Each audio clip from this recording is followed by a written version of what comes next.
Hi ನಮಸ್ತೆ ಎಲ್ಲರಿಗೂ ಮಧುರಾ ಚಾನಲ್ಗೆ ಸ್ವಾಗತ. ಇವತ್ತು ಊಟ ತಿಂಡಿಯ ಜೊತೆಗೆ ಟೇಸ್ಟಿಯಾಗಿರುವಂತಹ ಆರೋಗ್ಯಕರವಾಗಿರುವಂತಹ ಮೆಂತ್ಯ ಸೊಪ್ಪಿನ ಒಗ್ಗರಣೆ ಚಟ್ನಿ ರೆಸಿಪಿಯನ್ನು ಶೇರ್ ಮಾಡ್ಕೊಳ್ತಾ ಇದ್ದೇನೆ. ಬನ್ನಿ ನೋಡೋಣ ಹೇಗೆ ಮಾಡೋದಂತ. ಈ ಮೆಂತ್ಯ ಸೊಪ್ಪಿನ ಚಟ್ನಿಯನ್ನು ಮಾಡಲಿಕ್ಕೋಸ್ಕರ ನಾನು ಸ್ಟೋವ್ ಮೇಲೆ ಒಂದು ಬಾಣಲೆಯನ್ನು ಇಟ್ಕೊಂಡು ಇದಕ್ಕೆ 2 ಟೇಬಲ್ ಸ್ಪೂನ್ ಆಗುವಷ್ಟು ಎಣ್ಣೆಯನ್ನು ಸೇರಿಸ್ಕೊಂಡಿದ್ದೇನೆ. ಎಣ್ಣೆ ಕಾದ ನಂತರ 1 ಟೇಬಲ್ ಸ್ಪೂನ್ ಆಗುವಷ್ಟು ಧನಿಯಾ ಬೀಜ, ಅರ್ಧ ಟೇಬಲ್ ಸ್ಪೂನ್ ಆಗುವಷ್ಟು ಜೀರಿಗೆ, ಖಾರಕ್ಕೆ 3 ಒಣಮೆಣಸು ಹಾಗೆ 3 ಹಸಿಮೆಣಸನ್ನು ಸೇರಿಸ್ಕೊಂಡು ಇದಿಷ್ಟು ರೋಸ್ಟ್ ಆಗೋ ತನಕ ಚೆನ್ನಾಗಿ ಹುರ್ಕೊಳ್ತಾ ಇದ್ದೇನೆ. ತುಂಬಾ ರುಚಿಯಾಗಿರುತ್ತೆ ಈ ಮೆಂತ್ಯ ಸೊಪ್ಪಿನ ಚಟ್ನಿ.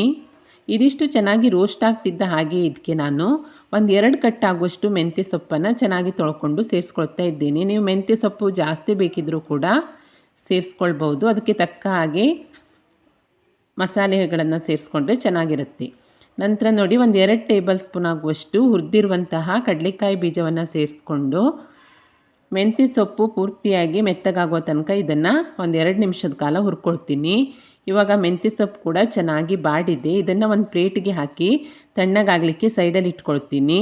ನಂತರ ಅದೇ ಬಾಣಲೆಯನ್ನು ಸ್ಟವ್ ಮೇಲೆ ಇಟ್ಕೊಂಡು 1 ಟೇಬಲ್ ಸ್ಪೂನ್ ಆಗುವಷ್ಟು ಎಣ್ಣೆಯನ್ನು ಸೇರಿಸ್ಕೊಳ್ತಾ ಇದ್ದೇನೆ. ನಂತರ ಇದಕ್ಕೆ 3 ಟೊಮೆಟೊವನ್ನು ಈ ರೀತಿಯಾಗಿ ಉದ್ದಕ್ಕೆ ಹೆಚ್ಚಿಕೊಂಡು ಸೇರಿಸ್ಕೊಂಡಿದ್ದೇನೆ. ಹಾಗೆ 1 ನೆಲ್ಲಿಕಾಯಿ ಗಾತ್ರದ ಹುಣಸೆ ಹಣ್ಣು, 1/4 ಟೇಬಲ್ ಸ್ಪೂನ್ ಆಗುವಷ್ಟು ಅರಿಶಿಣ, ರುಚಿಗೆ ತಕ್ಕಷ್ಟು ಉಪ್ಪನ್ನು ಸೇರಿಸ್ಕೊಂಡು ಒಮ್ಮೆ ಮಿಕ್ಸ್ ಮಾಡಿ ಈಗ ಟೊಮೆಟೊ ಪೂರ್ತಿಯಾಗಿ ಮೆತ್ತಗಾಗೋ ತನಕ ಇದನ್ನು ಬೇಯಲಿಕ್ಕೆ ಬಿಡ್ತಾ ಇದ್ದೇನೆ. 4 ನಿಮಿಷದ ನಂತರ ನೋಡಿ ಟೊಮೆಟೊ ಕೂಡ ಚೆನ್ನಾಗಿ ಮೆತ್ತಗಾಗಿದೆ. ಈಗ ಸ್ಟವನ್ನು ಆಫ್ ಮಾಡಿಕೊಂಡು ಇದೆಲ್ಲವನ್ನು ತಣ್ಣಗಾಗಲಿಕ್ಕೆ ಸೈಡಲ್ಲಿ ಇಟ್ಕೊಳ್ತೀನಿ.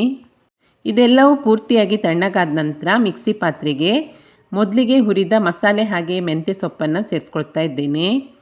ನಂತರ ಹುರಿದಿರುವಂತಹ ಟೊಮೆಟೊವನ್ನು ಕೂಡ ಸೇರಿಸ್ಕೊಳ್ತಾ ಇದ್ದೇನೆ.